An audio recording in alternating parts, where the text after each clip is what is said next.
3 powerful secrets for more lead conversion. पहिली गोष्ट, first call strong ठेवा. लीडला पहिल्याच कॉलमध्ये तुम्ही कॉन्फिडन्स द्यायला पाहिजे. तुमची एनर्जी, गायडन्स आणि कॉन्फिडन्स पाहून त्यांचा इंटरेस्ट वाढला पाहिजे. फक्त प्रॉडक्टबद्दल बोलू नका, त्यांचं गोल समजून घ्या. दुसरी गोष्ट, ऑब्जेक्शन्स प्रॉपर हँडल करा. टाइम नाहीये, पैसे नाहीये हे स्मार्ट पद्धतीने हँडल करा.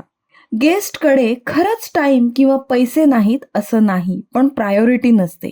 तुम्हाला त्यांना दाखवायचं असतं की त्यांचं गोल इम्पॉर्टंट आहे. तिसरी गोष्ट, फॉलोअप म्हणजे फॉर्च्यून. गेस्टला विश्वास द्या. रिलेशन बिल्ड झालं तर ते नक्की क्लोज्ड होतं. डायरी ठेवा आणि डेली फॉलोअप करा. या 3 गोष्टी अप्लाय केल्याने नक्कीच तुमचे कन्व्हर्जन वाढतील. हा व्हिडिओ आपल्या टीम सोबत नक्की शेअर करा. अशाच इम्पॉर्टंट टिप्ससाठी आमच्या पेजला फॉलो करा.